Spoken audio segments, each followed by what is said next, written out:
The Blacksmith's Redemption. A haunted gunslinger finds family in a town that needs saving. Before we dive into this tale of guilt, forgiveness, and second chances, I need you to hit that like button if you believe everyone deserves a shot at redemption. And don't forget to subscribe. This channel brings you the most emotionally gripping Western stories that will stay with you long after the last word. Now let's journey to Bitter Springs, Wyoming, where a broken man's hammer will forge more than just iron. It will forge a new life from the ashes of his past. The hammer fell with the rhythm of a funeral dirge. Strike. The red-hot iron bent beneath Marcus Stone's will. Strike. Sparks flew like dying stars. Strike. The metal took shape, becoming something useful from something raw. But the hammer could not reshape the memories. Marcus worked the bellows with his left hand, never breaking the rhythm of his right. The forge in Bitter Springs wasn't much a converted lean-to behind the abandoned blacksmith shop, but it served. The heat felt good against the Wyoming winter. The work felt better against the ghosts. Steam rose from the water bucket as he plunged the horseshoe into its depths. The hiss was sharp final, another piece completed, another small thing made right in a world that seemed determined to stay broken. He'd been in Bitter Springs for 3 weeks now.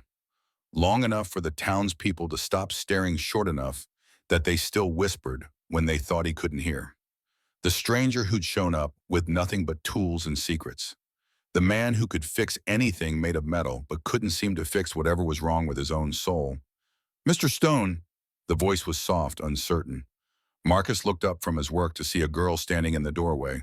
16, maybe 17, with auburn hair that caught the forged light and green eyes that held too much worry for someone so young. "Clara," he said, setting down his hammer. "What can I do for you?" Clara Cross stepped into the shop, clutching something wrapped in cloth. She moved carefully, as if she wasn't entirely sure she belonged anywhere, let alone here. "It's my mother's music box," she said, unwrapping the object with reverent hands. "The spring broke and the ballerina won't dance anymore. Mrs. Ashford at the boarding house said you might be able to." Marcus took the music box, turning it over in his hands. It was delicate work, all tiny gears and precision springs. The kind of thing that required patience and a steady hand. The kind of thing that let a man focus on something other than the weight of his mistakes. "I can fix it," he said. "Might take a few days." Relief flooded Clara's face. "Oh, thank you. I can pay." "No charge." "But no charge," Marcus repeated, meeting her eyes. "Some things shouldn't cost money." Clara bit her lower lip, and for a moment she looked even younger. "It was my mother's. She died when I was 12. The music box it's all I have left of her. When it stopped working, I thought—" She trailed off, but Marcus understood. He understood what it meant to lose the things that connected you to the people who mattered. He understood what it felt like when those connections broke, leaving you adrift in a world that suddenly made no sense. "I'll take good care of it," he promised. Clara smiled, the first real smile he'd seen from her since arriving in Bitter Springs. "Thank you, Mr. Stone. Really, you were very kind." As she turned to leave, Marcus felt something twist in his chest. Kindness. When was the last time anyone had called him kind? When was the last time he'd deserved it? "Clara," he called after her. She paused at the doorway. "Your father. Does he know you're here?" Something flickered across her face. Fear, maybe. Or shame. "My father doesn't concern himself much with what I do. As long as I stay out of his way and don't cause trouble, he's content to pretend I don't exist." The twist in Marcus's chest tightened. He knew something about fathers who disappointed their children. He'd been one himself once, before everything went to hell. "Well," he said carefully, "if you ever need anything fixed, anything at all, you know where to find me." Clara's smile returned, warmer this time. "I'll remember that." When she was gone, Marcus stood in the doorway and watched her walk down the muddy street toward the boarding house. Bitter Springs wasn't much to look at, a collection of weathered buildings huddled against the wind, populated by people who seemed to be waiting for something better that might never come. But it was peaceful, quiet, the kind of place where a man might be able to forget if he worked hard enough at it. The boarding house sat at the end of the main street, a 2-story structure that had seen better decades. Victoria Ashford had inherited it from her late husband, along with the debts and the determination to make it work. She was a handsome woman in her late 30s, with dark hair she kept pulled back in a practical bun and brown eyes that missed nothing. She ran her establishment with quiet efficiency, asking few questions of her guests and expecting none in return. Marcus had taken a room there his first night in town, paying a month in advance with gold coins that raised no comments, but plenty of speculation. He kept to himself, spoke little, and paid his bills on time. The perfect tenant if you didn't count the nightmares. They came every night, regular as clockwork. Always the same scene, a dusty street in a nameless town 5 years past. The bank robbery gone wrong, the desperate chase, the moment when everything changed forever. The boy couldn't have been more than 8 years old. Marcus jerked awake as he always did, the sound of gunfire echoing in his ears. His shirt was soaked with sweat despite the cold. His hands shook as he reached for the water pitcher on the nightstand. Outside his window, Bitter Springs slept on, unaware of the war being fought in room 3 every night between midnight and dawn. Morning brought the usual routine: wash, dress, breakfast in the boarding house dining room, then to the forge. Marcus had learned to function on little sleep. It was a skill he'd developed over the years, along with the ability to work through pain and the knack for disappearing into a crowd when necessary.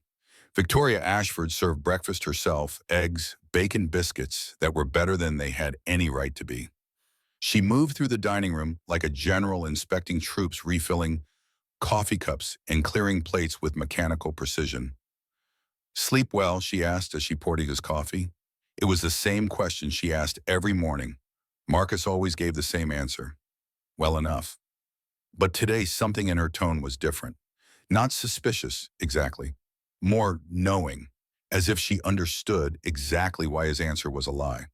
Their eyes met for a moment, and Marcus felt an odd jolt of recognition. Not that he knew her, he was certain they'd never met. But something in her gaze reminded him of looking in a mirror. The weight of old sorrows. The careful distance from other people's joy. "Mr. Stone," she said, and her voice was carefully neutral. "Clara mentioned you were fixing her music box." "That's right. That's kind of you. That music box means the world to her." "So she said." Victoria refilled his cup, though it was still half full. "Clara's had a difficult time of it. Her father—" She paused, choosing her words carefully. "Jeremiah Cross isn't known for his paternal instincts." Marcus looked up sharply. "Cross, and you know the name?" "I've heard it mentioned. He owns the mine." "Among other things, Cross Industries controls most of the business in this valley. The mine, the lumber mill, the freight company. He's a powerful man." There was something in the way she said it, a careful neutrality that spoke volumes. In Marcus's experience, when people talked about powerful men with that particular tone, it meant the power came with a cost, usually paid by people who couldn't afford it. And Clara is his daughter, though you'd never know it from how he treats her. She lives in a little cabin on the outskirts of town. He provides the basics: food, clothing, shelter, but nothing more. Certainly not affection. Victoria's jaw tightened. Some men shouldn't be fathers. Marcus knew something about that too. After breakfast, he walked to his forge, Clara's music box, tucked carefully in his coat pocket. The morning was crisp and clear, the kind of weather that made the mountains look close enough to touch.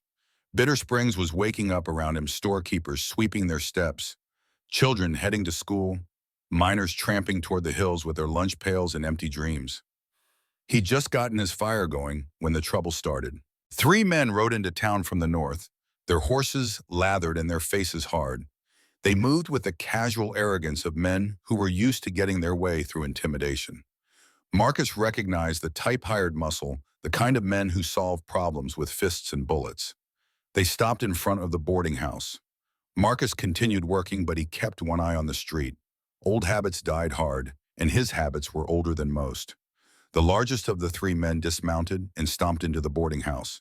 His companions remained outside, hands resting casually on their gun butts. Waiting. 5 minutes later, the big man emerged, dragging Clara behind him. Marcus's hammer stopped mid-swing. "Let me go." Clara struggled against the man's grip, but he was twice her size and probably 3 times as strong. "I haven't done anything." "Your daddy wants to see you, Betsy," the man said, his voice carrying easily across the street. "Says it's time you came home." "I am home. I live here." "Not anymore, you don't." The man started toward his horse, clearly intending to throw Clara across the saddle. She dug in her heels, fought harder, but it was like watching a sparrow fight a hawk. Marcus set down his hammer. He told himself it wasn't his business. Clara wasn't his responsibility. He'd come to Bitter Springs to disappear, not to get involved in local politics. Smart Money said he should stay in his forge, keep his head down, and let Cross's men handle their business. Smart Money had never seen Clara smile when she talked about her mother's music box. Marcus walked into the street. "Morning," he said conversationally, as if he were greeting neighbors at church instead of interrupting a kidnapping. "Seems like there's some kind of misunderstanding here." The three men turned to stare at him. The big one, their leader, clearly looked Marcus up and down with the predatory assessment of a professional brawler. "No misunderstanding," he said. "This is cross business. Private family matter. Doesn't look very private from where I'm standing." "Then maybe you should go back to wherever you were standing and mind your own business." Marcus smiled, the kind of smile that had once made desperate men reconsider their life choices. "Well, that's the thing. I was standing in my forge minding my own business when I heard a young lady calling for help. Where I come from, that makes it my business." The big man released Clara and turned to face Marcus fully. His hand drifted toward his gun. "And where exactly do you come from, a stranger?" "Here and there." "That's not much of an answer." "It's all the answer you're getting." For a moment, the street was perfectly silent. Even the wind seemed to hold its breath. Then Clara broke free and ran toward the boarding house. The big man cursed and started after her, but Marcus stepped into his path. "I wouldn't," Marcus said quietly. "You threatening me?" "Just giving you some friendly advice. The girl doesn't want to go. Maybe it's time to respect that." The man's face darkened. "You have any idea who you're messing with? Cross owns this town. Cross owns everyone in it, including you now that you've stuck your nose where it don't belong." "Cross doesn't own me." "We'll see about that." The man signaled to his companions. They began to spread out, forming a rough triangle around Marcus. Classic intimidation tactics, designed to make the target feel surrounded and outnumbered. Marcus had been surrounded before. "Last chance," the big man said. "Walk away now and we'll pretend this never happened." Marcus considered this generous offer for approximately 2 seconds. Then he moved. His left hand shot out and grabbed the big man's wrist just as it reached for a gun. A quick twist, a sharp crack, and the man's scream echoed off the surrounding buildings. The second man was faster on the draw, but not fast enough. Marcus's right fist caught him in the solar plexus, doubling him over. A knee to the face finished the job. The third man actually managed to clear leather, but by then Marcus had the first man's gun. The shot echoed through the valley like thunder. When the smoke cleared, 2 men were unconscious, and the third was sitting in the mud, clutching a wounded shoulder and whimpering. Marcus walked over and knelt beside him. "You tell Cross, Sauce," he said in a voice barely above a whisper, "that Clara lives where she wants to live. And if he has a problem with that, he can come discuss it with me personally." The wounded man nodded frantically. "Good," Marcus said, standing. "Now get your friends and get out of my town." They left quickly, loading the unconscious men onto their horses and riding north toward the mountains. Marcus watched them go, then turned to find half of Bitter Springs staring at him from doorways and windows. Victoria Ashford stood on the boarding house porch, Clara safe behind her. Their eyes met across the street, and Marcus saw the same recognition as before, but now it was mixed with something else. Understanding, she knew exactly what he was, what he'd been, what he was capable of. The question was, what was she going to do about it? The rest of the day passed quietly. Too quietly. Marcus worked at his forge, but his mind wasn't on horseshoes and iron fittings. It was on the conversation he'd have to have soon, and the questions that would be asked, and the lies he'd have to tell. Or maybe for the first time in 5 years, he'd tell the truth. Evening brought Clara to his door.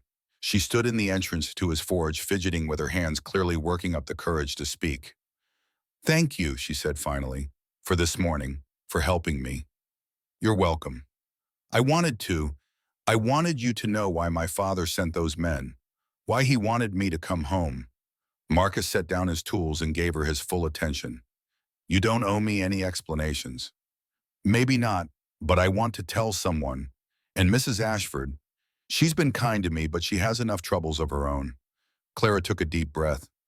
"My father wants to marry me off, to the son of his business partner in Denver, a man I've never met who's twice my age and already buried 2 wives. The twist in Marcus's chest became a sharp pain. "I see.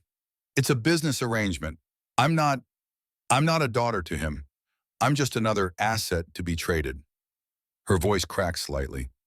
My mother would never have allowed it. She would have fought him, but she's gone, and I'm just alone. Marcus found himself thinking of another young woman long ago and far away. A woman who'd fought to protect the people she loved and died for it. You're not alone, he said quietly. Clara's eyes filled with tears. You don't understand. You can't fight my father. He's too powerful. He owns the sheriff, judge, half the territorial government. Men like him, they always get what they want. Not always, Marcus said. Sometimes they run into people who can't be bought or intimidated or broken. Sometimes the universe serves up a little justice. And you really believe that Marcus thought about a dusty street and a gunshot that had changed everything? About guilt that followed you like a faithful dog? About the weight of trying to balance scales that could never be balanced? I have to, he said. That evening, as he sat in his room at the boarding house, Marcus worked on Clara's music box by lamplight. It was delicate work requiring tiny tools and infinite patience. The spring had snapped cleanly, a stress fracture that had probably been building for years before finally giving way. Like most broken things, it could be fixed.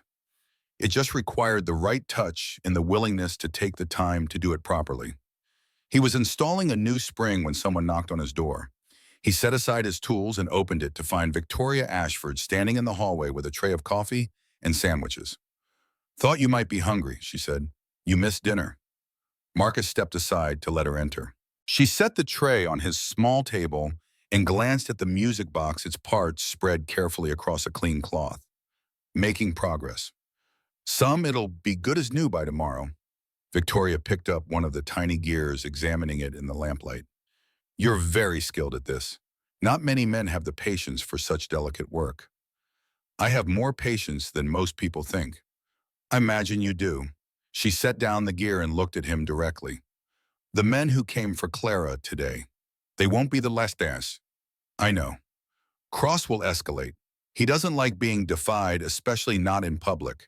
By tomorrow, half the territory will know that someone stood up to his men. He can't let that pass. Marcus poured himself coffee from the pot she'd brought. It was good coffee, strong and hot. What would you suggest? Leave tonight.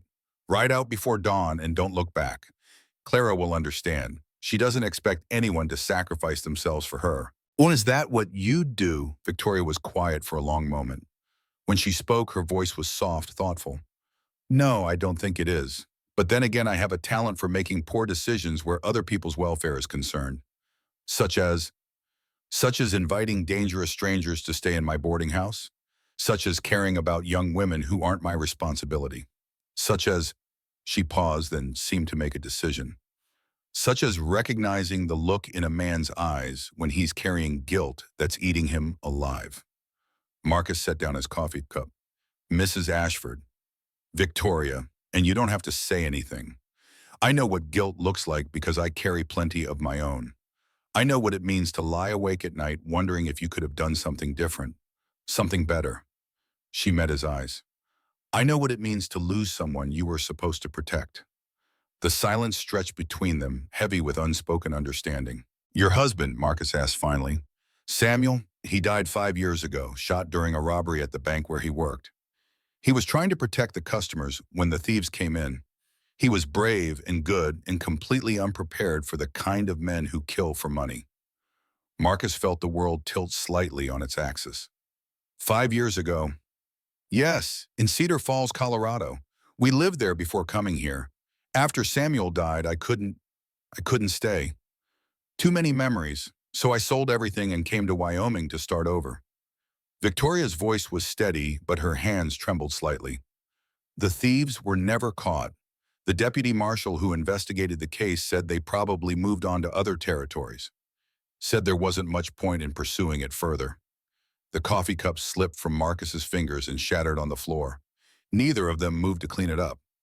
The deputy marshal. Marcus said, his voice barely a whisper. Do you remember his name? Stone, Victoria said, watching his face carefully. Marcus Stone, why do you ask?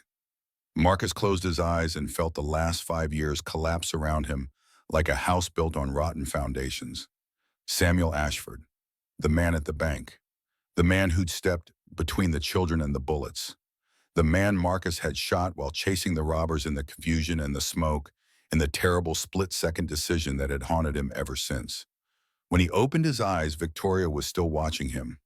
Her face was pale, but her expression was calm, waiting. "How long have you known?" he asked. "Since the second day you were here, you walk like a lawman. You carry your gun like someone who's used it.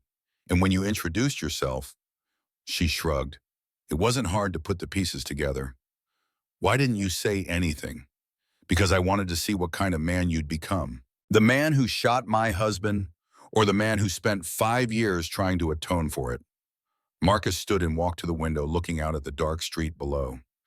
"I chased them for 6 blocks. They were shooting at everyone trying to clear a path. Your husband stepped out from behind a pillar trying to shield some children.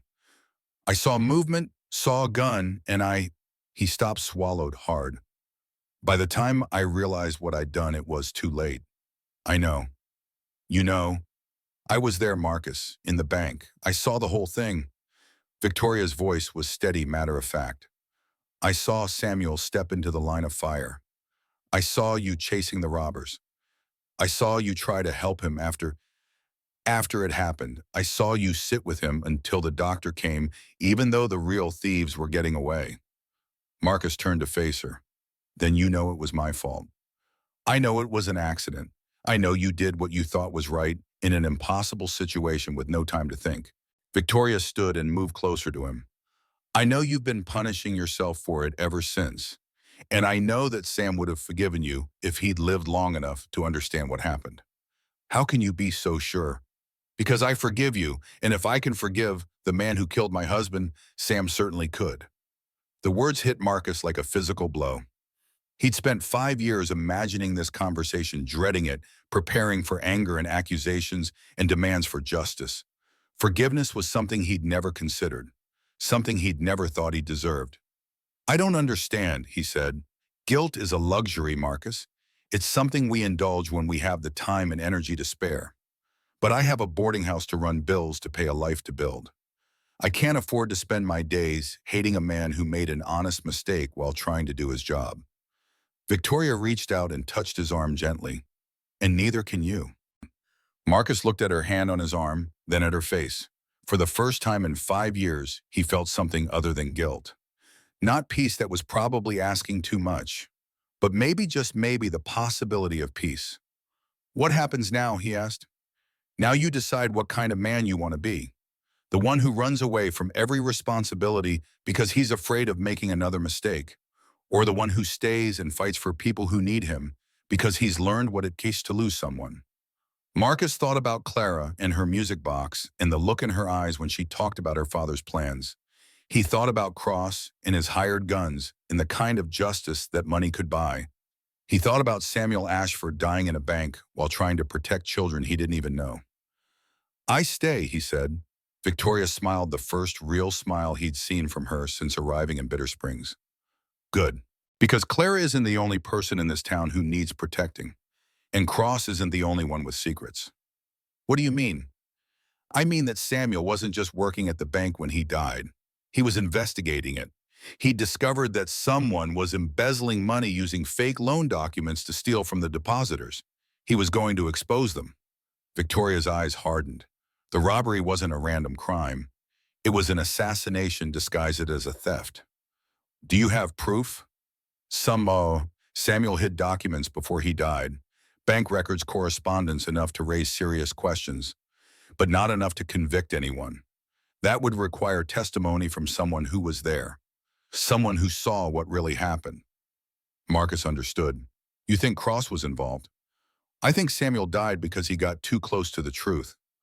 I think the men who killed him were hired by someone powerful enough to arrange a cover-up.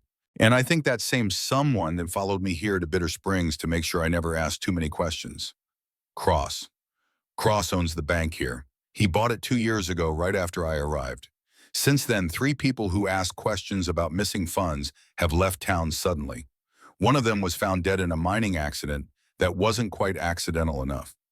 Marcus absorbed this information, feeling pieces of a larger puzzle beginning to click into place. You could have told me this from the beginning. Would you have believed me, or would you have thought I was a grieving widow looking for someone to blame? He considered this. Probably the latter. Exactly. But now you've seen what Cross is capable of. You've made yourself a target by protecting Clara. Whether you meant to or not, you're part of this fight. Marcus walked back to the table where Clara's music box lay partially assembled. He picked up the delicate spring he'd been working on, holding it up to the light. Such a small thing, but without it, the whole mechanism was useless. What do you want me to do? Help me find the evidence we need. Help me prove what really happened in Cedar Falls. Help me make sure that Sam's death means something. Victoria's voice carried a steel edge that reminded him of a blade being drawn from its sheath. Help me destroy Jeremiah Cross. Marcus set down the spring and looked at her. Victoria Ashford stood in his lamplight like an avenging angel, beautiful and terrible, and absolutely determined. She'd waited 5 years for justice. She'd forgiven the man who'd killed her husband in order to focus on the man who'd arranged his murder. She was magnificent.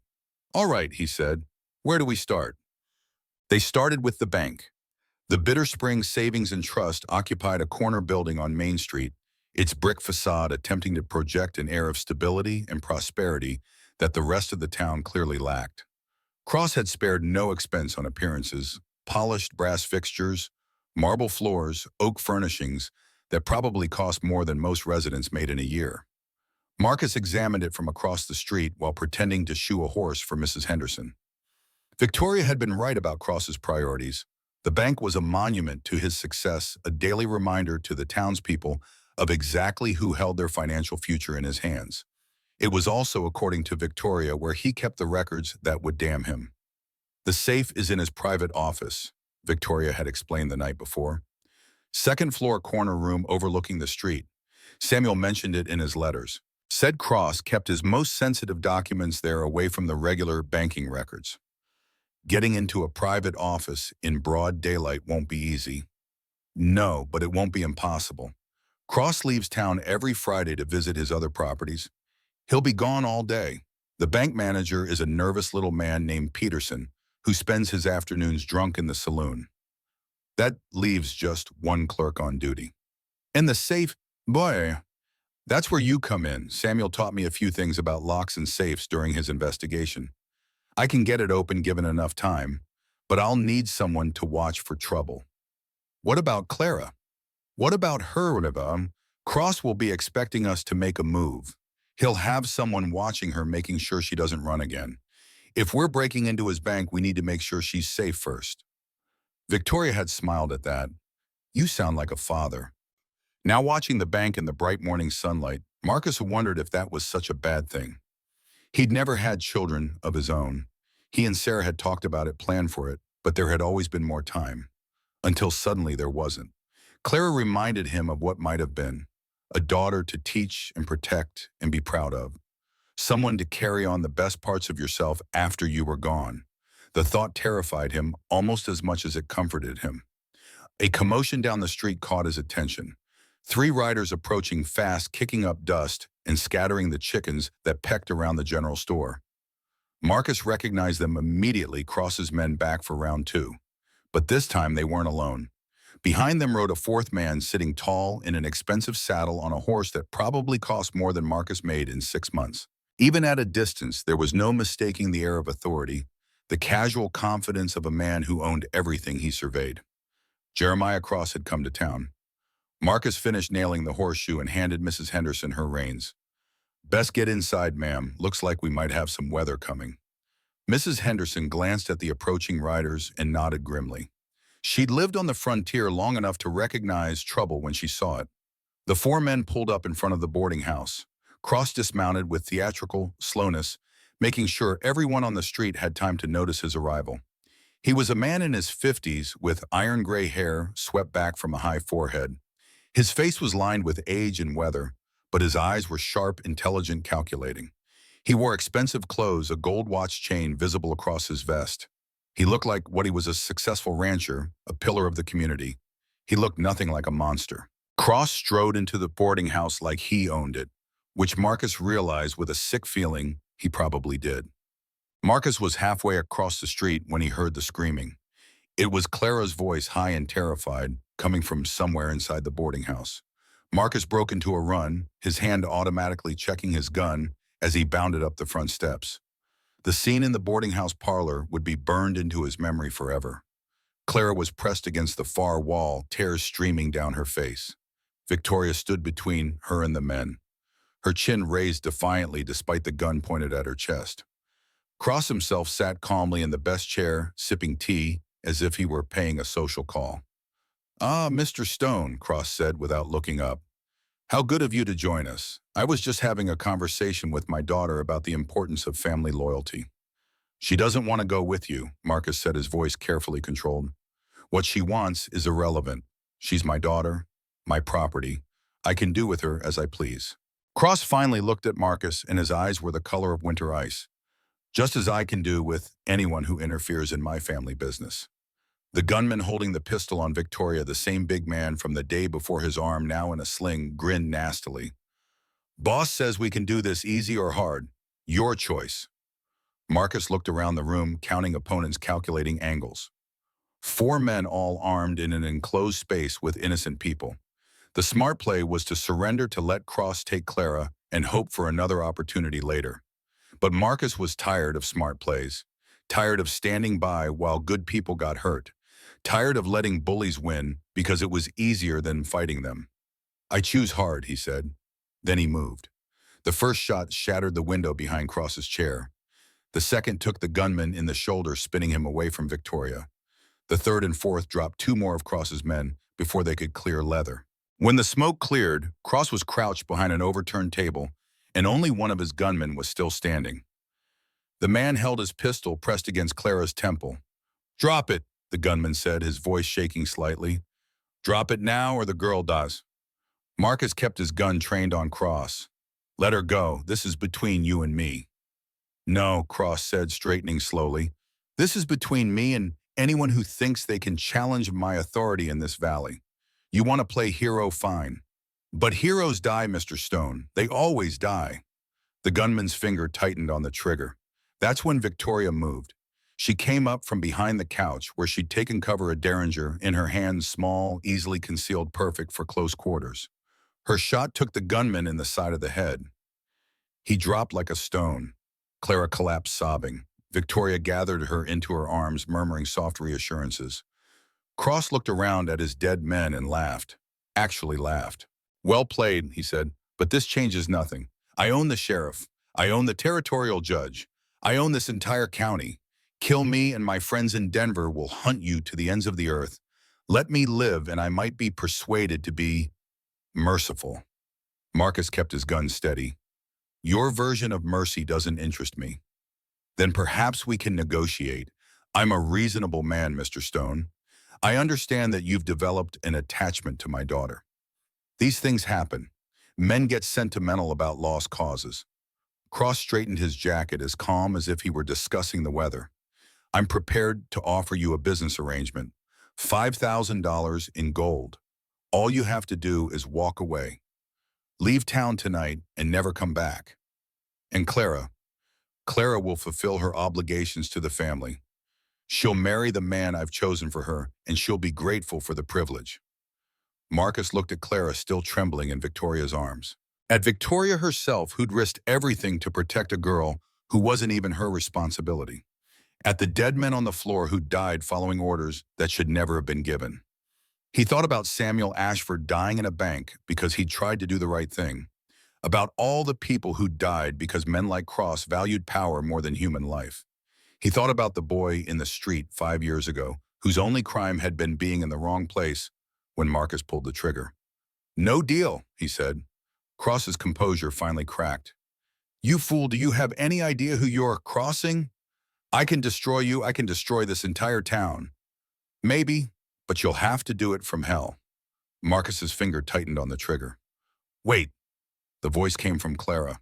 She'd pulled away from Victoria and was standing now, wiping tears from her face, looking directly at the man who'd fathered her. "I want to hear him say it," she said, her voice stronger than Marcus had ever heard it. "I want him to admit what he did to Mr. Ashford. What he did to all those people who trusted him. Cross laughed again, but there was no humor in it now. Only cruelty. You want a confession? Daughter, fine. I'll give you a confession. Yes, I had Samuel Ashford killed. The man was a pest poking his nose into business that didn't concern him. I hired those men to rob the bank to make sure he died in the confusion. But it was supposed to look like an accident, Victoria said, understanding dawning in her voice. Of course, bank robberies are common enough. Deputy marshals shooting innocent bystanders during the pursuit also not unheard of. Poor Marcus Stone haunted by his tragic mistake. It was a perfect plan.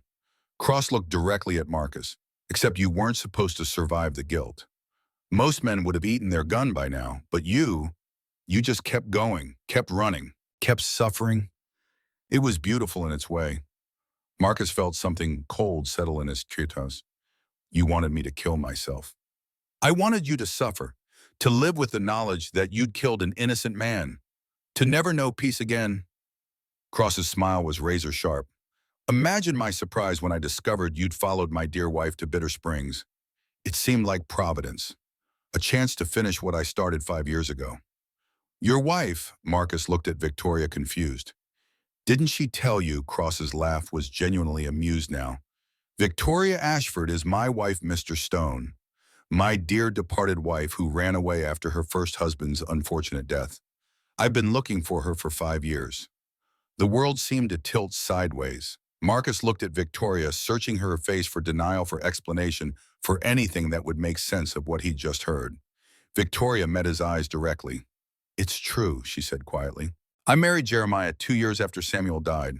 I was alone, desperate, drowning in debt from Samuel's medical bills. Jeremiah was charming, wealthy, sympathetic. He courted me like a gentleman. I thought, she swallowed hard. I thought it was love. But it wasn't. Cross said, his voice dripping false sympathy. It was business, control. Jeremiah Cross doesn't love anyone, Victoria. He collects them, like trophies. Marcus felt sick. How long? 6 months, Victoria said.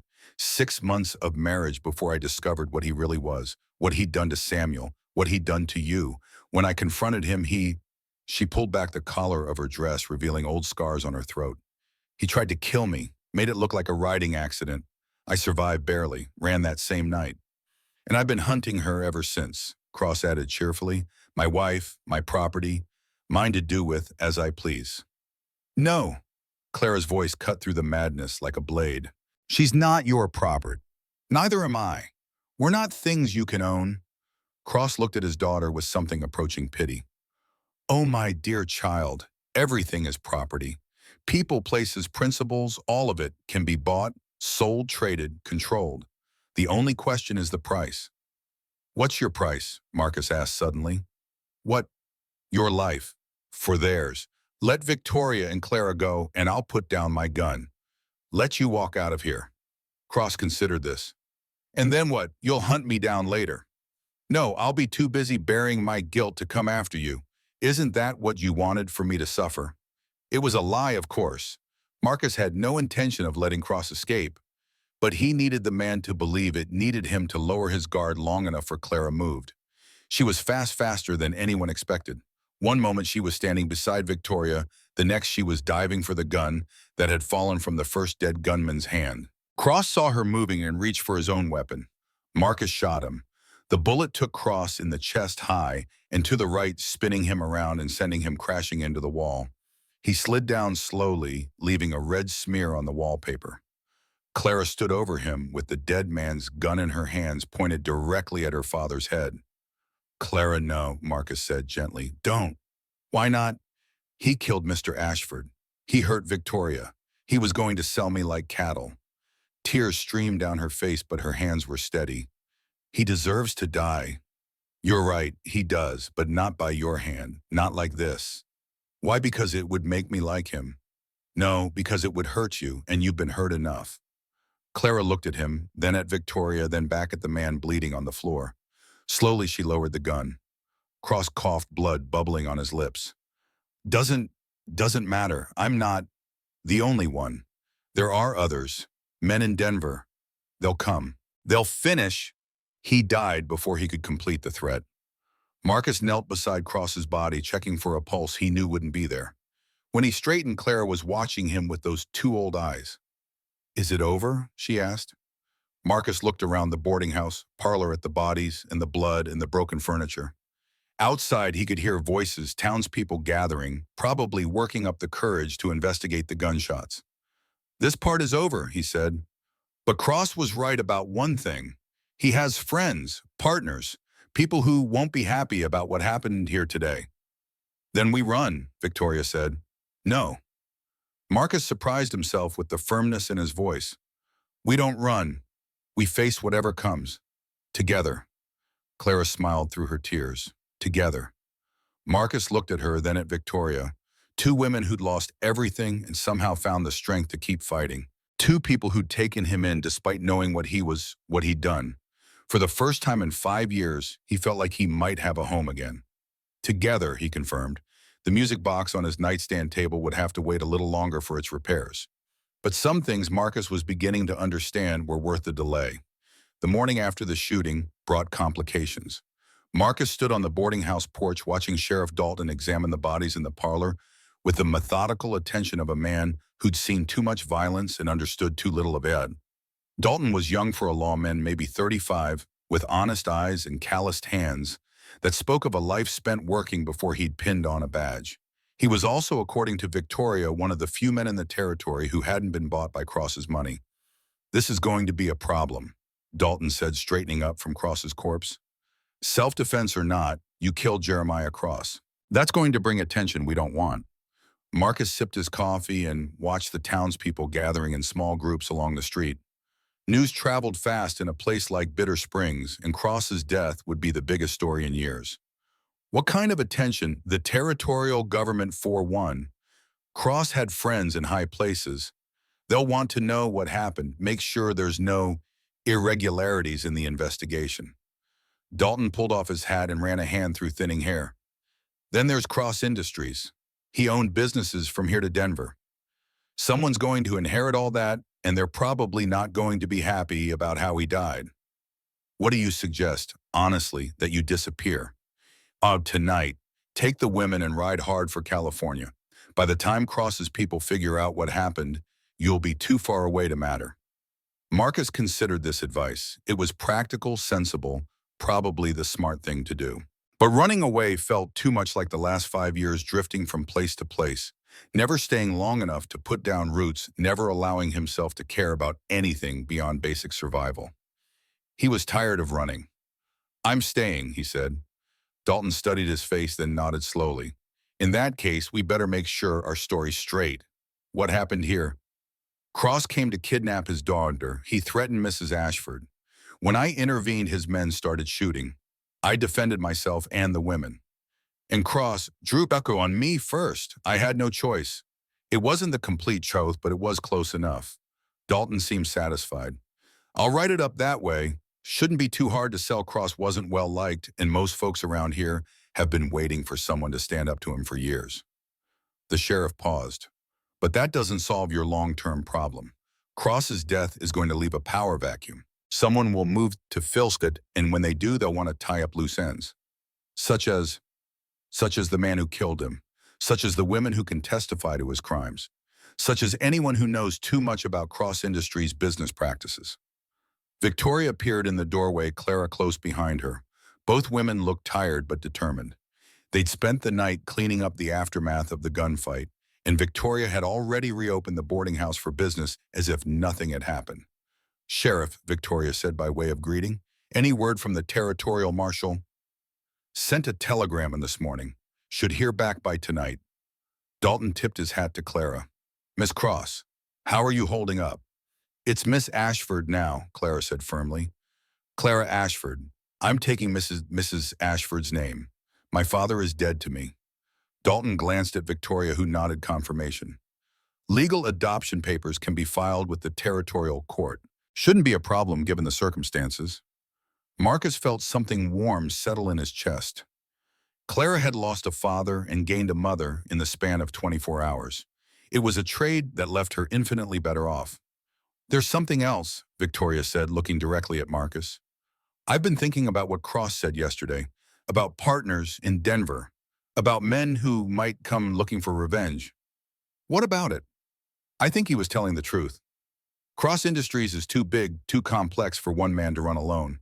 He had to have associates, silent partners, people who helped him build his empire.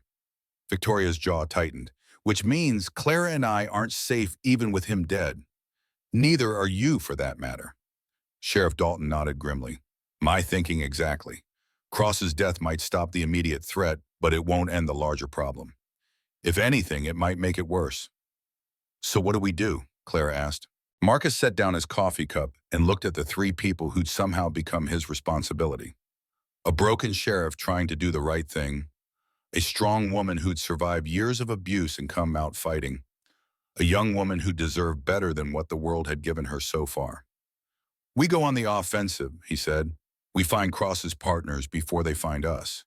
We expose whatever conspiracy killed Samuel Ashford, and God knows how many others. We make sure that Cross's death means something. That's dangerous talk, Dalton warned. Everything worthwhile is dangerous. Besides, Marcus smiled grimly, I'm tired of playing defense. Yeah. They started with Cross's house. The Cross mansion sat on a hill overlooking Bitter Springs, like a medieval castle surveying its domain. It was a monument to wealth and power, 3 stories of imported stone and hardwood, with grounds that probably employed half the town's gardeners and servants. It was also, according to Clara, virtually unguarded. Father was paranoid about many things, but he never thought anyone would be brave enough to break into his home, she explained as they studied the house from the tree line. He had guards at the mine guards, at the bank, guards everywhere he conducted business. But the house was his sanctuary, his fortress. Marcus counted windows, noted the placement of doors, looked for signs of activity. The house appeared empty. Most of the servants had probably fled after news of Cross's death reached them. Smart people didn't stick around when powerful men died violently. What exactly are we looking for? Victoria asked. Documents, correspondence, anything that might tell us who Cross was working with, where the money came from, how the whole operation was structured. Marcus checked his pocket watch. We've got maybe 2 hours before people start asking questions about why we're not in town. They approached the house from the back using the kitchen entrance that Clara knew would be unlocked. The interior was as opulent as the exterior suggested. Polished floors, expensive furniture, paintings that probably cost more than most people made in a lifetime. It was also eerily quiet. Their footsteps echoed in the empty rooms like whispers in a tomb. Father's study is upstairs, Clara said, leading them up a curved staircase that wouldn't have looked out of place in a European palace. That's where he kept his private papers. The study was exactly what Marcus had expected from a man like Cross, all dark wood and leather, with floor-to-ceiling bookshelves and a massive desk that dominated the room. A safe sat in the corner, its door standing open. Empty, Victoria said, examining the safe's interior. Either Cross cleared it out before yesterday or someone beat us here. Marcus wasn't surprised. Men like Cross didn't survive by leaving evidence lying around. But he wasn't ready to give up yet. Clara, did your father have any other hiding places, somewhere he might have kept documents he didn't want anyone else to find? Clara thought for a moment, then nodded. The wine cellar. He had a private office down there behind a hidden door. He thought I didn't know about it, but I used to spy on him when I was younger. The wine cellar was accessed through a narrow staircase behind the kitchen. It was cooler down there with stone walls and wooden wine racks that stretched into the shadows. Clara led them to the far wall, pressed something Marcus couldn't see, and a section of the stone wall swung inward to reveal a small office. This room was different from the upstairs study. Where that had been designed to impress, this was built for secrecy. No windows, no decorations, just a desk, a filing cabinet, and a smaller safe. The filing cabinet was locked, but Marcus had learned a few things about locks during his years as a deputy marshal. It took him less than 5 minutes to get it open. Inside were documents that made his blood run cold. Jesus, he whispered, pulling out file after file. Victoria, look at this. The papers told a story of corruption that reached from Bitter Springs to the territorial capital and beyond. Bank records showing systematic embezzlement. Correspondence with territorial officials discussing bribes and kickbacks. Land deals that had been arranged through intimidation and murder. And at the center of it all, a list of names. The Circle, Victoria read from a leather-bound journal. Members J. Cross, T. Morrison, H. Blackwood, R. Sterling, J. Kessler. Purpose, acquisition and control of mineral rights throughout Colorado and Wyoming territories. A criminal conspiracy, Marcus said, scanning through more documents. Cross wasn't working alone. He was part of an organized group probably based out of Denver. Look at this, they've been operating for at least 10 years, systematically buying up or stealing land throughout the region.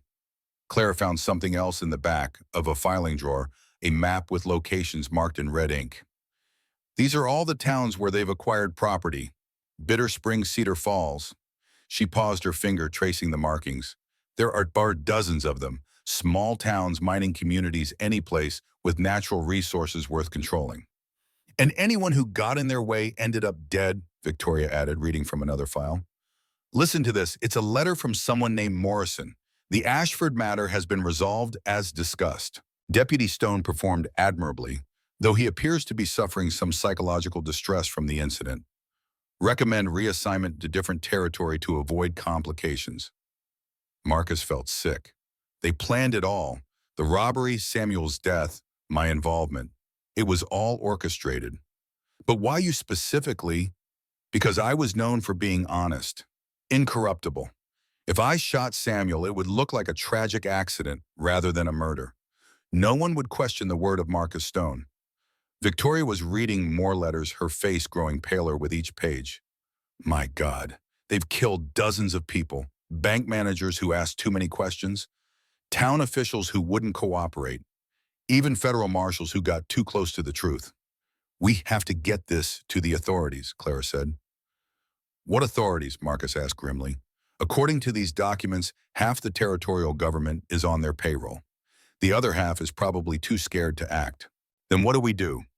Marcus looked at the evidence spread across Cross's secret desk. Years of crimes, dozens of murders, a conspiracy that reached into the highest levels of government.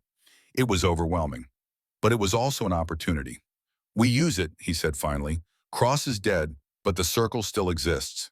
They'll be scrambling now, trying to figure out what he might have told us, what evidence might exist. They'll make mistakes. What kind of mistakes? They'll come after us, hard and fast before we can expose it, which means we'll know who they are and where they are. Marcus began gathering the most important documents. We're going to draw them out, make them come to us on our terms. That's suicide, Victoria protested. Maybe, but it's also the only way to end this. As long as the circle exists, Clara will never be safe. Neither will you. They'll keep coming until they've eliminated everyone who knows their secrets. Clara was reading through another file, her face troubled. Marcus, there's something else. Something about a shipment coming through Bitter Springs next week. What kind of shipment? Gold, from the Denver Mint to the territorial capital. According to this, the Circle has been planning to rob it for months. They were going to use the money to buy more land, expand their operations into new territories. Marcus studied the file Clara had found. It contained detailed plans for the robbery. The wrote the shipment would take the number of guards, even the timing down to the hour. This is it, he said. This is how we get them. How's we let them come for the gold, but instead of finding an easy target, they'll find us waiting. We capture the members of the Circle, use them to expose the whole conspiracy. Victoria shook her head. You're talking about taking on some of the most powerful men in the territory. With what Sheriff Dalton and whoever he can deputize, with justice, and sometimes that's enough. They spent another hour in Cross's secret office copying the most important documents and preparing to leave. As they were gathering their materials, Clara found one more item that changed everything. It was a photograph tucked into the back of Cross's personal journal. The image showed 5 men standing in front of what looked like a mine entrance. They were well-dressed, confident, clearly celebrating something. Marcus recognized one of them immediately. That's Territorial Judge Morrison, he said, pointing to the man in the center of the photograph. He's supposed to arrive in Bitter Springs next week to investigate Cross's death. One of the Circle members, Victoria added, checking the list of names they'd found. T. Morrison.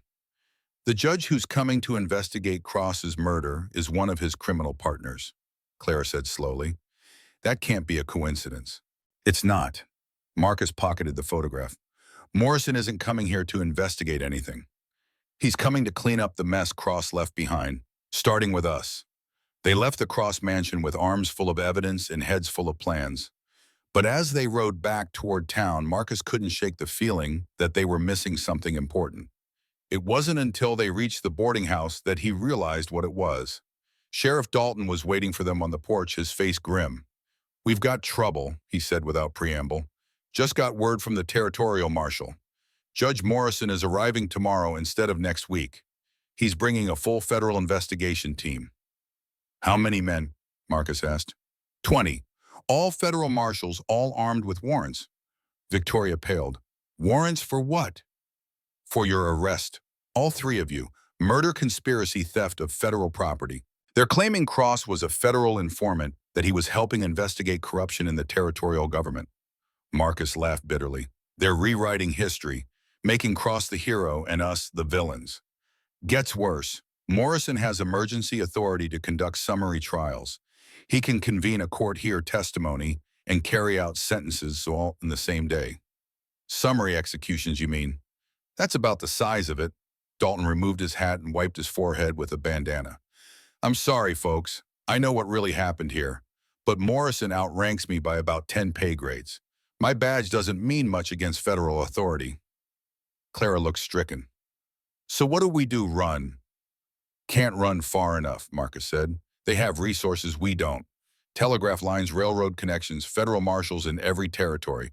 They'll hunt us down eventually. Then we fight. 20 federal marshals against 3 civilians and a small-town sheriff. That's not a fight, it's a massacre." They stood in silence for a moment, each lost in their own thoughts. The evidence they'd gathered seemed meaningless now. What good were documents and photographs against armed men with federal authority? Then Victoria spoke, her voice quiet but determined. "What if we don't fight them? What if we join them?" Marcus looked at her sharply. "What do you mean?" "I mean, we give Morrison what he wants. We confess. We throw ourselves on the mercy of the federal court." "Victoria, hear me out. Morrison thinks he's coming to clean up a mess. He expects to find 3 desperate fugitives who will fight to the death rather than face justice. What if instead he finds 3 repentant citizens who are ready to cooperate fully with his investigation? He'll still kill us. Maybe, but maybe not. If we can convince him that we have information about Cross's criminal activities, information that could help the federal government recover stolen money and arrest other conspirators, he might decide we're more valuable alive than dead." Marcus considered this. It was risky, but it had one advantage. It was the last thing Morrison would expect. "It could work," he said slowly, "but we'd need to be very careful about how we play it. Morrison isn't stupid. If he suspects we know about the circle, then we don't tell him about the circle, not directly. We feed him information piece by piece, make him think he's discovering it himself." Clara was nodding. "Like letting him think he's the one exposing the corruption instead of the other way around." "Exactly. We position ourselves as witnesses rather than accusers, victims of Cross's crimes rather than his enemies." Dalton looked skeptical. "That's a hell of a gamble. You're betting your lives that Morrison will value information more than revenge." "We're betting our lives either way," Victoria pointed out. "At least this way we have some control over the outcome." Marcus thought about the photographs in Cross's office, about the evidence they'd gathered, about Morrison's face in that picture, smiling next to criminals and murderers. Sometimes the best way to catch a wolf was to let it think it was hunting you. "All right," he said finally, "we'll try it your way, but we need to prepare carefully. If Morrison suspects for even a moment that we know who he really is—" "He won't," Victoria said confidently. "By the time we're done with him, Judge Morrison will think he's the cleverest man in the territory." Marcus hoped she was right, because if she was wrong, they'd all be dead before sunset tomorrow. The next morning dawned gray and cold with the promise of snow in the air. Marcus stood at his window in the boarding house watching the street and waiting for the sound of approaching horses. They'd spent the night preparing for Morrison's arrival. The evidence from Cross's office was hidden in various locations around town, some buried in Victoria's garden, some concealed in the false bottom of Marcus's toolbox, some sewn into the lining of Clara's coat. If Morrison suspected they had damaging information, he'd never find it all. They'd also rehearsed their story. They were three innocent people caught up in Cross's schemes through no fault of their own. Marcus was a drifter who defended Clara from kidnappers. Victoria was a widow who'd been terrorized by Cross's men. Clara was a daughter who'd finally found the courage to stand up to an abusive father. It was close enough to the truth to be believable. It was also incomplete enough to give Morrison plenty of room to maneuver. The federal marshals arrived at exactly 10 o'clock. Marcus watched them ride down the main street of Bitter Springs like a conquering army. 20 men all armed, all wearing the kind of hard expressions that came from years of hunting dangerous criminals. At their head rode a man in an expensive suit in a judge's black robe, Morrison himself, looking every inch the federal authority he claimed to be. They surrounded the boarding house with military precision. Morrison dismounted and walked up to the front door like he owned the place, which Marcus reflected he probably did. Sheriff Dalton met Morrison on the porch, his badge gleaming in the morning light. "Judge Morrison, welcome to Bitter Springs." "Sheriff," Morrison's voice was cultured, educated with just a hint of Eastern accent. "I trust you have the suspects in custody?" "They're inside, sir, waiting to surrender themselves to federal authority." Morrison raised an eyebrow. "Surrender how?" "Unexpected." Marcus, Victoria, and Clara walked out onto the porch together.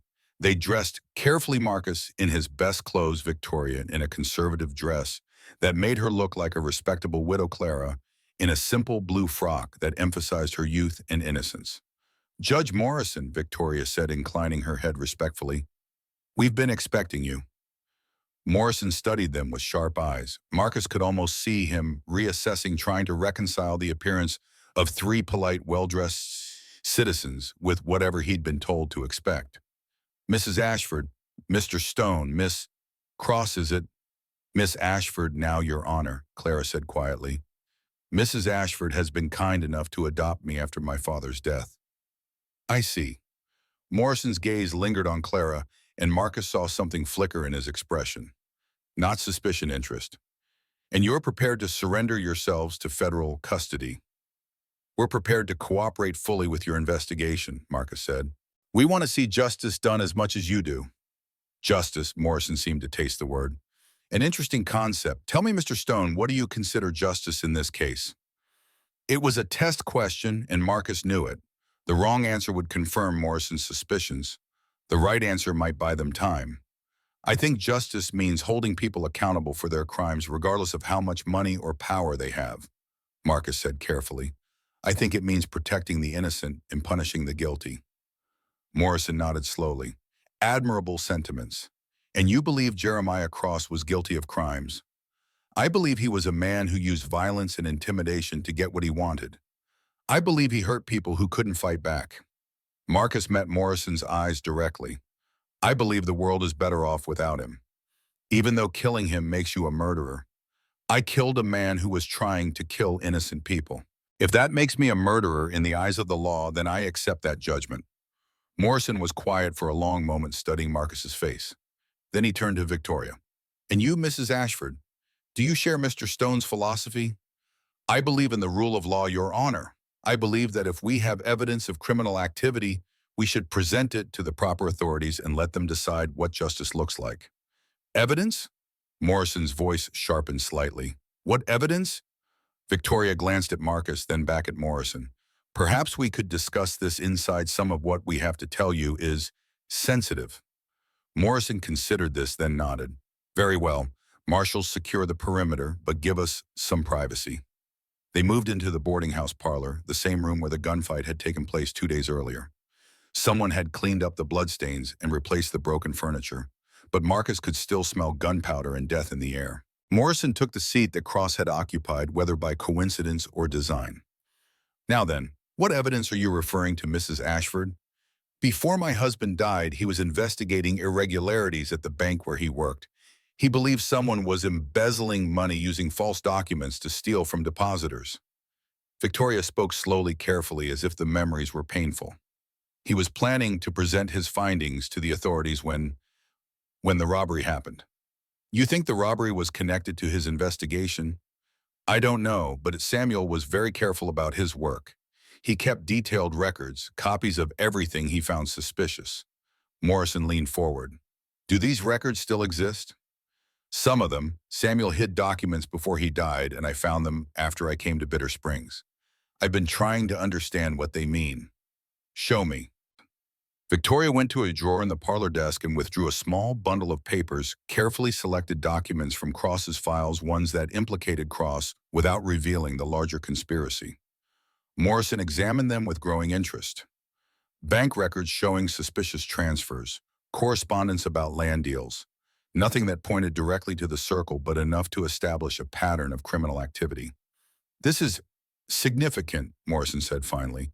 These documents suggest that Cross was indeed involved in systematic fraud. There's more, Clara said suddenly. My father kept records of his own. I know where they are. Morrison's attention snapped to her.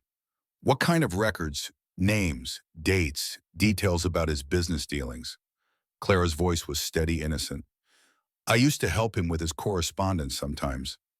I saw things I didn't understand at the time. Can you get these records?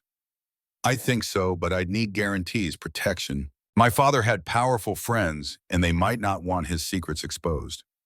Morrison was practically salivating now.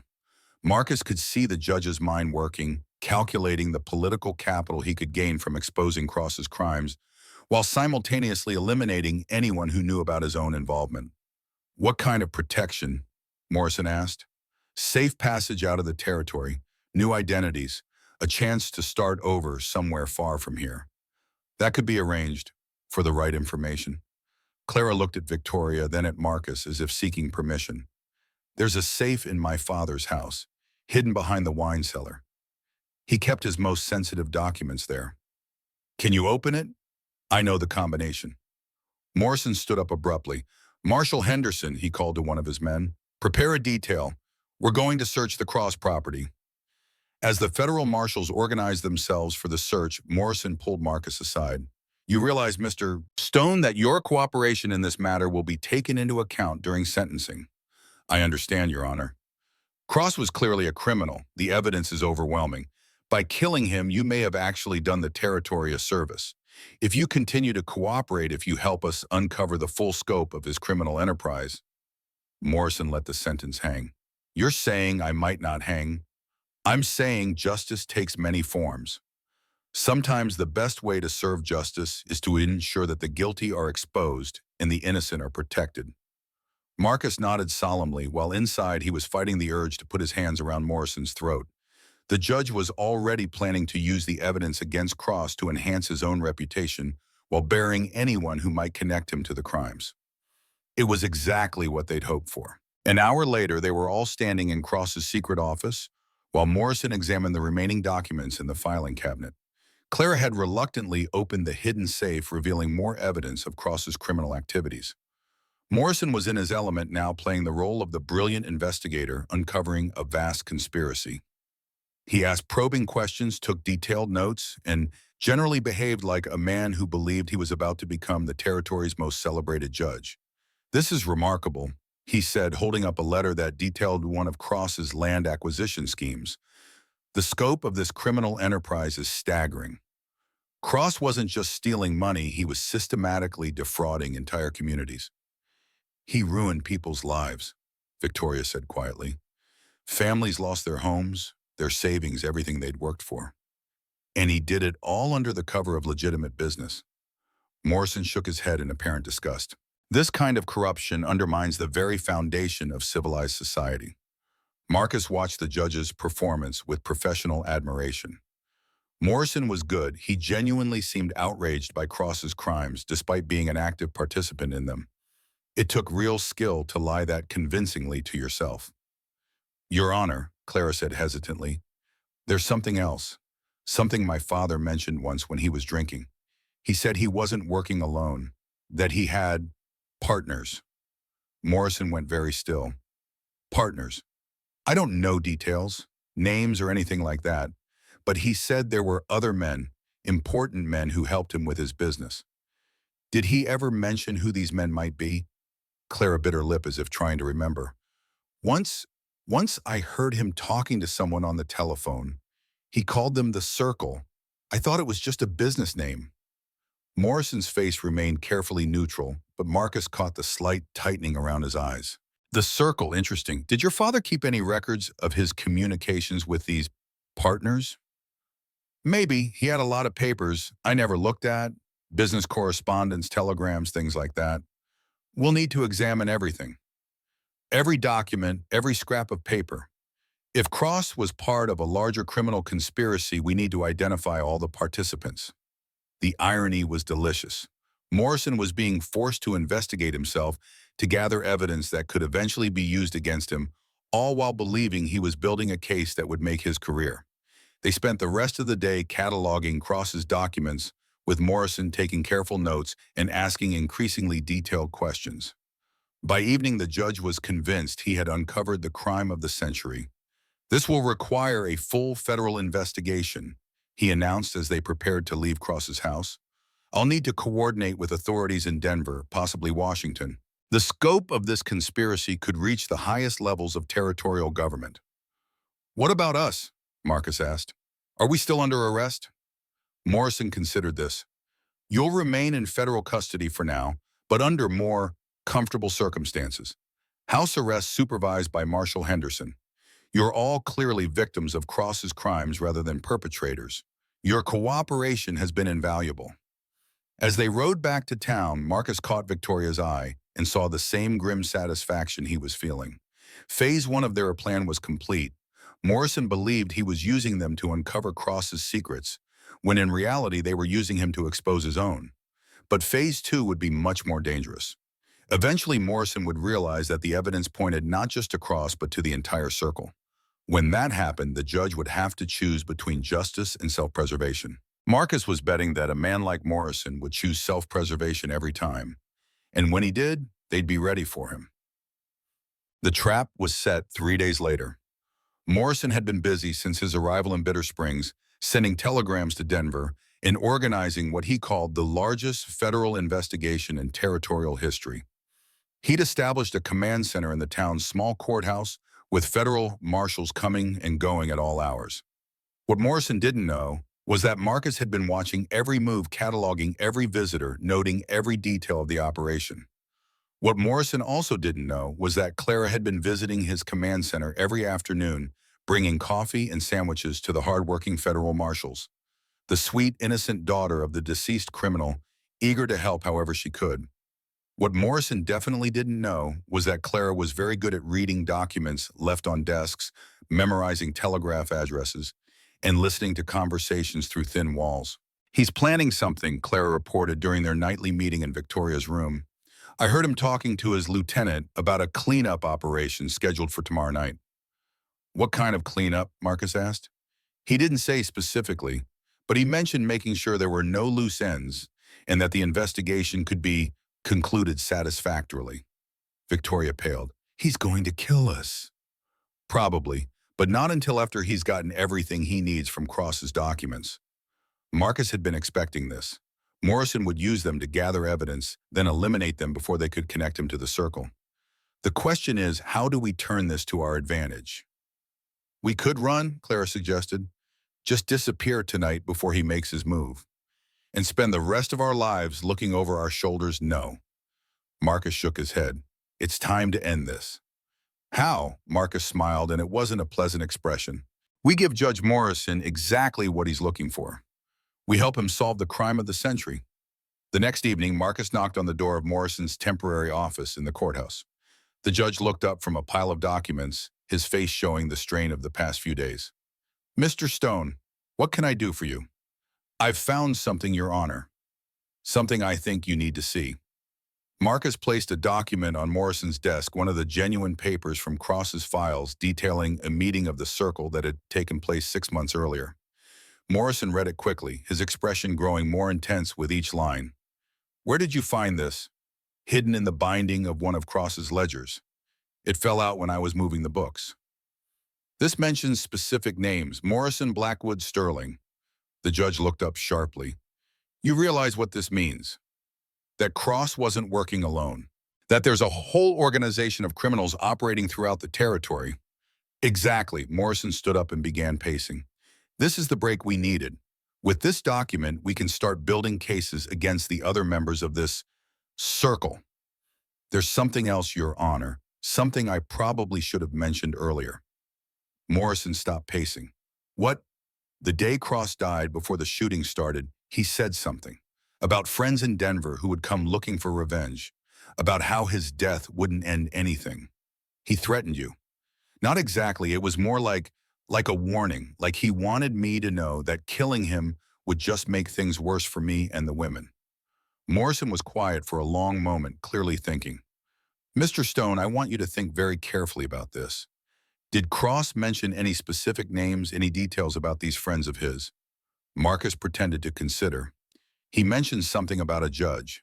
Said he had a judge in his pocket who would make sure I never lived to testify against anyone. Morrison's face went very pale very quickly. A judge? He didn't give a name, just said that the law itself was corrupted, that I'd never find justice through normal channels. I see. Morrison sat down heavily. Mr. Stone, what I'm about to tell you must remain strictly confidential. Of course, Your Honor.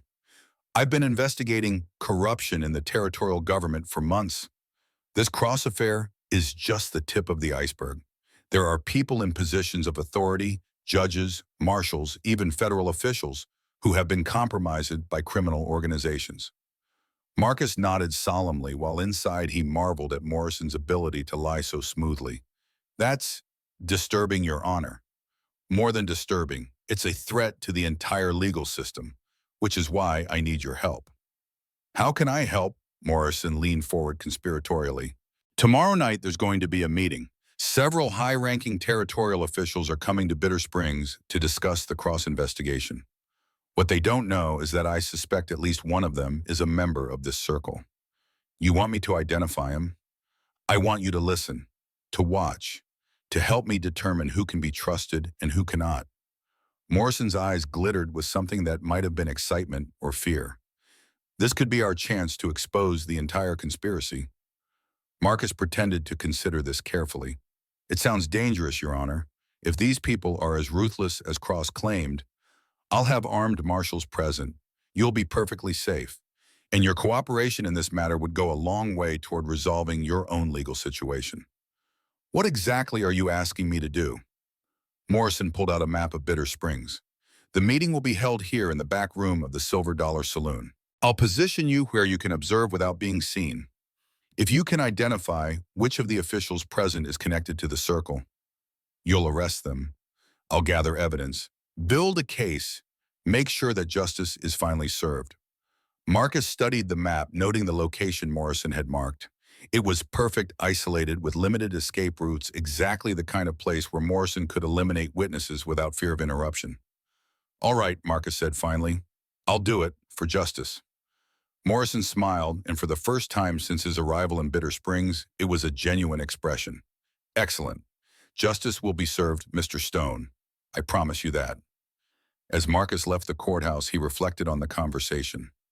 Morrison had just invited him to his own execution, confident that his victim was too naive to see the trap. The judge probably planned to have Marcus shot while trying to escape, then claim the investigation had been completed successfully. It would have been a perfect plan. If Marcus hadn't been setting a trap of his own. The Silver Dollar Saloon sat at the edge of Bitter Springs like a tired old whore counting her last coins. It had been abandoned for years, ever since the mine started playing out, and the town began its slow slide toward ghost status. Tonight, lamplight flickered behind its dusty windows for the first time in memory. Marcus crouched in the alley behind the saloon, checking his weapons one final time. 2 Colts loaded and ready. The Derringer Victoria had given him tucked into his vest pocket, a rifle propped against the wall beside him within easy reach. He wasn't planning to start a war, but he was prepared to finish one. Sheriff Dalton materialized out of the shadows like a ghost wearing a badge. Everything ready, as ready as it gets. You sure you want to do this? Morrison has federal authority. Going up against him could end your career. Dalton spat into the dirt. Already ended far as I'm concerned. Soon as I saw what kind of man Morrison really is, I knew I couldn't serve under him. Rather go out fighting than live on my knees. Victoria appeared beside them, moving silently despite her long skirts. She changed from her respectable widow's dress into dark traveling clothes that wouldn't show blood. Clara's in position. She's got the evidence ready to present. And you're sure she understands the risk? She understands. She also understands that this might be our only chance to end the circle permanently. Marcus nodded. Clara had volunteered for the most dangerous part of their plan, walking into that saloon and confronting Morrison directly. She would present him with evidence that he was a member of the circle, give him a chance to surrender, and hopefully provoke him into revealing the truth about his crimes. If Morrison chose to fight instead of surrender, well, that's what Marcus was there for. "How long do we wait?" Dalton asked. Marcus checked his pocket watch. "Morrison's meeting is supposed to start in 10 minutes. Once Clara goes inside, we give her 5 minutes to make her presentation. If she doesn't come out after that, we go in shooting," Victoria finished. "We go in shooting," Marcus agreed. They settled in to wait, three people united by their hatred of corruption and their determination to see justice done. The kind of justice that couldn't be bought or intimidated or compromised. The kind of justice that came from the barrel of a gun. At exactly 9 o'clock, Clara walked through the front door of the Silver Dollar Saloon. Inside the saloon, Judge Morrison sat at a round table with three other men, all of them wearing the expensive clothes and confident expressions of people accustomed to power. They'd been discussing the Cross investigation for the better part of an hour, and Morrison was beginning to think the evening had been a waste of time. None of these men were members of the circle. They were exactly what they appeared to be: territorial officials concerned about the corruption Morrison claimed to have uncovered. Good, honest men who would make useful allies in the political battles to come, which meant Marcus Stone was an even bigger fool than Morrison had thought. The man was sitting outside right now, probably expecting to witness some dramatic confrontation between circle members. Instead, he'd get a bullet in the back for his troubles. Morrison was considering how best to stage Stone's death when Clara walked in. She looked younger than her, 16 years small and vulnerable in the lamplight, but her green eyes burned with an intensity that made Morrison suddenly uneasy. "Gentlemen," she said politely, "I'm sorry to interrupt, but I have something Judge Morrison needs to see." The other officials looked confused, but Morrison waved them to silence. "Miss Ashford, what are you doing here?" "Bringing you evidence, Your Honor. Evidence about the circle." Morrison felt his blood turn to ice. "I'm sorry." Clara reached into her coat and withdrew a leather portfolio. She set it on the table and opened it, revealing documents, photographs, and correspondence that Morrison recognized with growing horror. "These are records from my father's secret office," Clara said calmly. "Financial documents showing systematic embezzlement from territorial banks. Correspondence detailing bribes paid to federal officials. Land deals arranged through intimidation and murder." One of the other officials, a thin man named Hartley, picked up a photograph and studied it closely. "My God, is this a photograph of the circle's leadership?" Clara confirmed.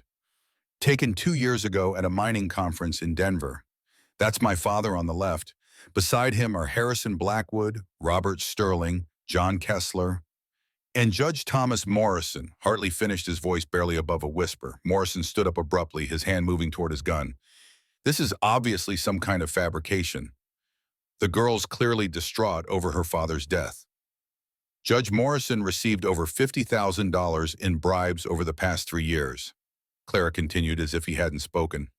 "In return, he arranged for the dismissal of federal charges against circle members, influenced the appointment of corrupt territorial officials, and helped cover up at least a dozen murders." The silence in the room was deafening. "Where did you get these documents?" Morrison demanded. "From your partner. My father kept very detailed records of his business relationships." Morrison drew his gun. "You little bitch. You have no idea what you're messing with." That's when the other officials began to understand what was happening. Hartley reached for his own weapon, but Morrison was faster. His shot took Hartley in the chest, spinning him away from the table. The other two men scrambled for cover, shouting for help that wouldn't come. Morrison had sent his marshals away, wanting privacy for what he'd planned to do to Marcus Stone. Now that decision was coming back to haunt him. "You think you're so clever," Morrison snarled at Clara, advancing on her, with his gun raised. "You think exposing me will accomplish anything? The circle has members throughout the federal government. Judges, senators, even congressmen. My death won't stop anything." "Maybe not," Clara said, backing slowly toward the door. "But it'll be a start." Morrison pulled the trigger. The bullet missed Clara by inches, embedding itself in the wall behind her. Before Morrison could fire again, the saloon's windows exploded inward as Marcus and Dalton burst through the glass. Morrison spun toward the new threats, but Victoria was already moving. She'd come through the back door and now stood behind the judge, her own gun pressed against the base of his skull. "Drop it," she said quietly. Morrison froze. "Mrs. Ashford, how interesting to see you here." "Drop the gun, Judge. It's over." "Is it? You kill a federal judge and you'll spend the rest of your very short life running from federal marshals. Is that really what you want?" "What I want is justice for my husband, for all the people you and your circle murdered." Victoria's voice was steady, but Marcus could see the fury burning in her eyes. "Drop the gun." Morrison slowly placed his weapon on the table. "Very well. You have me at a disadvantage. But this changes nothing. Even if you kill me, the circle will continue to operate. My death will only make them more careful." "Who else?" Marcus demanded, his rifle trained on Morrison's chest. "Give us names." "Why would I do that?" "Because it's your only chance to live through the night." Morrison laughed. "You think I'm afraid of death? I've killed more men than you can imagine. I've ordered the deaths of dozens more. Death is just business." "Then you won't mind if we get down to business," Victoria said. That's when Clara spoke up again. "He's lying." Morrison looked at her sharply. "What? You're afraid. I can see it in your eyes. You're terrified." Clara moved closer and Marcus was amazed by her composure. She'd just survived an attempt on her life, but she showed no sign of fear or shock. "You're not a killer, Judge Morrison. You're a bureaucrat, a man who signs death warrants but never pulls triggers himself. You don't know what you're talking about." "My father was a killer. I lived with him for 16 years. I know what a killer looks like." Clara studied Morrison's face with clinical detachment. "You arrange murders, but you don't commit them. You steal money, but you don't rob banks. You're a coward who hides behind other people's violence." Morrison's composure finally cracked. "Shut up, you little whore. You don't know anything about me. I know you're not brave enough to die for your secrets, which means you'll tell us what we want to know." Marcus watched this exchange with growing admiration. Clara had identified Morrison's weakness perfectly. The judge was a man who lived by manipulation and intimidation, who had probably never faced real physical danger in his life. Confronted with the prospect of immediate death, he would break. "Last chance," Victoria said. "Give us names or I put a bullet through your brain." Morrison was sweating now, his eyes darting around the room as if looking for an escape route that didn't exist. You don't understand. The Circle isn't just a criminal organization. It's a shadow government. We control mining rights throughout the territory. We influence elections. We decide who lives and who dies." "Names," Marcus repeated. "Blackwood is the treasurer. He handles the money, launders it through legitimate businesses. Sterling runs the enforcement arm. He's the one who arranges the murders. Kessler manages the political connections in Washington." "Where do they meet?" "Denver, usually at Blackwood's private club. But they'll scatter once word of my death reaches them." "Your death," Victoria pressed the gun harder against Morrison's skull. "Who said anything about killing you?" Morrison's confusion was almost comical. You're not going to execute me." "That depends," Clara said. "Are you willing to testify against the other Circle members in open court under oath?" "You want me to become a government witness?" "We want you to do the right thing, for once in your miserable life." Morrison was quiet for a long moment, clearly wrestling with the decision. On one hand, testifying against his partners would mean the end of his career and probably his life. The Circle wouldn't tolerate betrayal. On the other hand, refusing to cooperate would mean immediate death in a backwater saloon. It wasn't much of a choice. "All right," he said finally. "I'll testify. I'll tell the federal government everything I know about the Circle's operations." Marcus looked at Victoria, then at Clara. Both women nodded slightly. "Sheriff Dalton," Marcus said, "you're the law here. What do you think?" Dalton had been watching the proceedings with quiet intensity. Now he stepped forward and placed Morrison under formal arrest. "Judge Thomas Morrison," he said, producing a pair of handcuffs, "you're under arrest for conspiracy murder, theft of federal property, and corruption of a federal official. You have the right to remain silent." As Dalton finished reading Morrison his rights, Victoria finally lowered her gun. She was shaking slightly, and Marcus could see tears in her eyes. It's over, he said quietly. And Morrison was right about one thing: the circle has connections throughout the federal government. And who do we trust with his testimony? It was a good question. If they turned Morrison over to the wrong federal official, he'd disappear long before he could testify against anyone. We take him to Washington, Clara said suddenly, directly to the Attorney General's office. We don't trust anyone else with the evidence. Marcus considered this. It was a long journey and a dangerous one. The circle would move heaven and earth to prevent Morrison from testifying. But Clara was right. It was their only chance to ensure justice was actually served. All right, he said. We go to Washington. All of us. You don't have to do this, Victoria said. You've done enough already. You've given us justice for Samuel's death. You don't owe us anything more. Marcus looked around the saloon at Morrison handcuffed and defeated, at Clara standing tall, despite everything she'd endured, at Victoria, who'd waited 5 years for this moment. He thought about the boy in the street, the innocent victim of his split-second decision. He thought about all the people who'd died because of the circle's greed and ambition. He thought about justice and redemption and the possibility that broken people could still make a difference in the world. Yes, I do, he said. I owe myself. 3 weeks later, Marcus stood on the steps of the United States Capitol building, watching Clara and Victoria emerge from the Attorney General's office.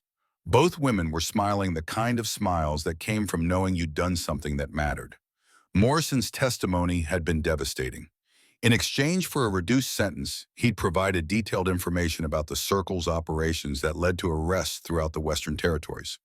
Blackwood, Sterling, and Kessler were all in federal custody, along with dozens of their associates. The conspiracy that had killed Samuel Ashford and countless others was finally broken. So what now? Claire asked as they walked down the Capitol steps together. It was a question Marcus had been pondering for days. His testimony before the federal grand jury had officially cleared him of any wrongdoing in Samuel's death. For the first time in 5 years, he was truly free to go wherever he wanted to be, whoever he chose to be. The problem was, he wasn't sure who that person was anymore. I was thinking about California, he said.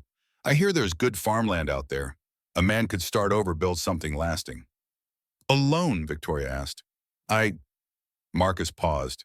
He'd spent so long thinking of himself as a solitary figure, a man too damaged for normal human connections, that he'd never seriously considered any other possibility. But these two women had changed him. Clara had reminded him what it meant to be a father, to protect someone, to guide them, to take pride in their accomplishments. Victoria had shown him that forgiveness was possible, that people could heal from even the deepest wounds if they were willing to work at it. I don't know, he said honestly. I know I'm not the same man who rode into Bitter Springs a month ago, but I'm not sure who I am now either. Clara took his arm. Maybe that's okay. Maybe you don't have to know right away. What do you mean? I mean, maybe the three of us could figure it out together. Maybe we could go to California as a family and see what kind of life we can build. Victoria was quiet for a moment, and Marcus found himself holding his breath. He'd grown to care for these women more than he'd thought possible, but he wasn't sure if the feeling was mutual. They'd been through hell together, but that didn't necessarily mean they wanted to stay together once the danger was past. A blacksmith's forge, Victoria said finally. That's what you'd want to build. Among other things, a forge may be a farm, something honest, something that helps people instead of hurting them. And what about us, Clara and me? Marcus looked at Clara, who was watching this conversation with bright, hopeful eyes. At Victoria, who'd risked everything to seek justice for her murdered husband. At the two people who'd somehow become more important to him than his own life. I'd like you to stay, he said simply. Both of you, if you want to. Clara's smile was radiant. I'd like that very much. Victoria took Marcus's other arm. So would I. They walked down the street together, three people who'd found each other in the darkest of circumstances, and discovered that sometimes the best families were the ones you chose rather than the ones you were born into. Behind them, the Capitol dome gleamed in the afternoon sunlight, a symbol of the justice they'd helped to serve. Ahead of them lay California and possibility, and the chance to build something good from the ashes of their pain. It wouldn't be easy. Marcus still carried the weight of his mistakes, still woke up some nights thinking about the boy in the street. Victoria still mourned Samuel, still struggled with the scars Cross had left on her soul. Clara still bore the wounds of a childhood spent with a monster for a father, but they would heal together. They would help each other carry their burdens. They would be the family none of them had thought they deserved. 6 months later, in a small town outside Sacramento, a sign went up over a new blacksmith shop: Stone and Daughters, honest work for honest folk. Marcus stood in the doorway of his forge, watching Clara help a customer choose the right horseshoe while Victoria managed the books. The music box he'd repaired for Clara sat on a shelf near the window, its tiny ballerina dancing to a melody that spoke of memory and loss and hope. Sometimes customers asked about the name of the shop, wondered why a blacksmith would call his assistants daughters when they so clearly weren't blood relations. Marcus always gave the same answer: family isn't just about blood. It's about the people who stand with you when the world turns dark.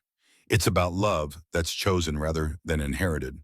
It's about second chances and forgiveness and the belief that broken things can be made whole again. Most people seem to understand that. And on quiet evenings when the work was done and the three of them sat together on the porch of their little house, watching the sun set over the mountains, Marcus sometimes thought he could hear another sound beneath Clara's music box melody. It sounded like redemption. It sounded like home.